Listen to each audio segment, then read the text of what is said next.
Greetings, folks, and in this segment of comic book series nostalgia, 90s comic series nostalgia, I present to you Captain Dingleberry. A very long time ago. In around the summer of 1998 during Comic Con, SDCC, a long time ago. Holy smokes. Wizard magazine, for those who were around during the time, used to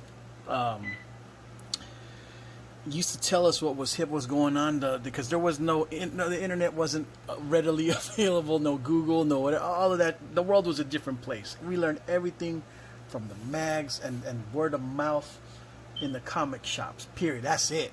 There was no the internet. If you were in the internet, you had the internet, you were rich. And yes, this was one of those books that was highly recommended in Wizard right before Comic Con hit, right? Like one of their unsigned hype kind of things, if there was an equivalent to it, with Source magazine, 5 mics and that kind of thing. Anyways, back to the comic. This was one of the first books, indie books that I well, actually, I bought a lot of indie books, but this was one of the first ones I picked up, right before the Comic-Con, based on Wizard, and went straight to find the creators of this book back in 1998. I don't know what happened to my OG copy. It's somewhere, so I ended up having to rebuy some of my stuff, right? This I got on eBay again just because I remember going, why does that dude's name sound so familiar? And guess who wrote it? That's right, folks. Rick Remender. This was one of his first works under Underhanded Comics, alright? Before he started to write X-Force and a bunch of and Secret Avengers and work for Marvel and stuff. This was what he was doing. He was an indie guy writing Captain Dingleberry. Alright? Now, the characters in this book, the toilet humor is just out of control. This was during the time when South Park peaked, was starting to become a thing. And, toilet humor was just what made, young people excited in America for some reason back in the day. Ren and Stimpy, that kind of thing, South Park. Yeah, well, I didn't know. That things were just kind of weird in America. Growing up in Japan, I wasn't that wasn't quite the flavor I was used to. I was used to a different kind of flavor, but yeah, this is what floated America's boat in its time. And so this is issue 1, right? It's a gatefold cover, and I believe the the antagonist is like Miss Major Pumpernickel or something, and from my understanding he humps bread. I forget. It's been so long since I read it. But yeah, it was just out of control. And this is Captain Dingleberry and the Fecal Four. If I remember, this is 8-Ball, Super Turd, Boyle, and Ronnie. I know it's gross, whatever. And to make matters worse is how he gets them. Like he summons them, obviously, to crapping them out. The series was out of control. I believe I picked up issue 1 and 2 in at the con. Or maybe probably just issue 1 at the con. I remember not getting every single one. I think I stopped at issue 3 just because I don't know what happened to the other issues afterwards. Independent books back in the day, they had like an inconsistent schedule. You're at the mercy, at the whim of the creative team and their whims. So yeah. Captain Dingleberry issue 1, protected in Mylar and comic skin clear backing board. My lights, to be specific, BCW my lights. Current size, not standard. Even though I'm going, if I ever had to redo all my comics, it'd definitely all be under standard. Okay. Yeah, here's showcasing issue 2. And this is pretty funny right here. I think I may have shit myself laughing Joe Quesada back in the day before he became in charge of Marvel and was doing Ash. But yeah, here's issue 2. Underhanded comics. We're sucking less every day. Yeah, back in the day, this was I think a $3 book. But I believe the insides were black and white.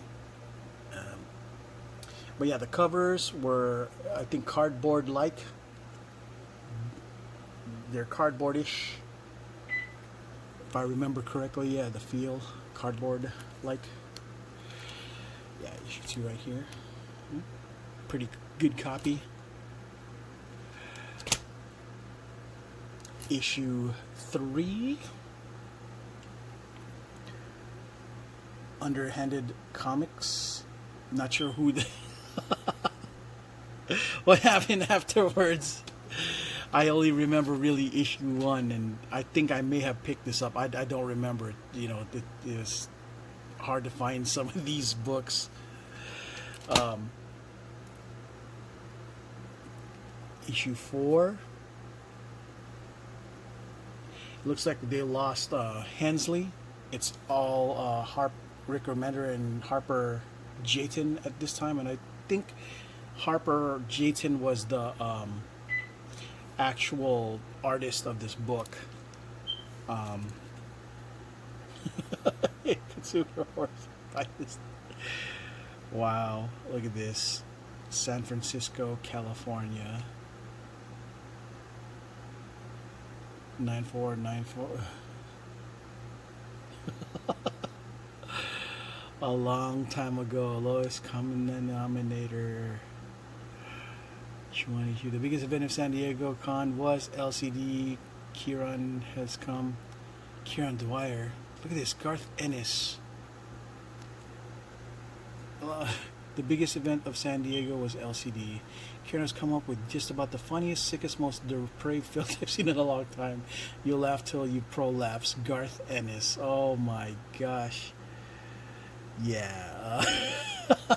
If Garth Ennis is saying that, and he's done some pretty messed up things in the 90s from Preacher and above, I can only imagine. Yeah, so this was still underhanded comics back then. The price point hasn't changed. It was still $2.95. And then, I guess somewhere along the line, they switched over to slave labor graphics. Issue 5.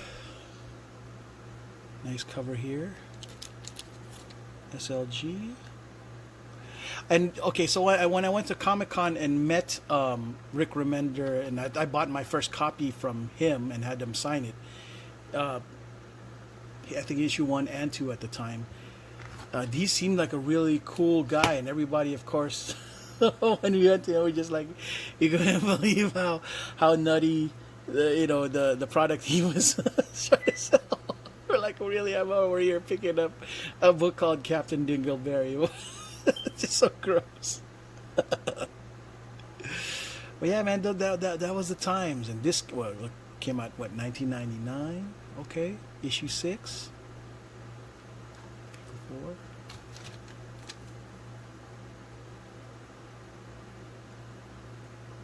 And then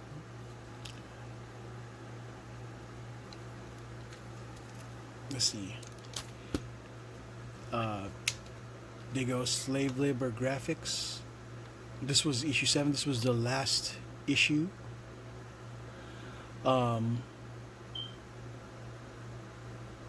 Yeah, just I imagine at that point Rick probably found a, a legitimate gig that paid, probably more consistently for his liking.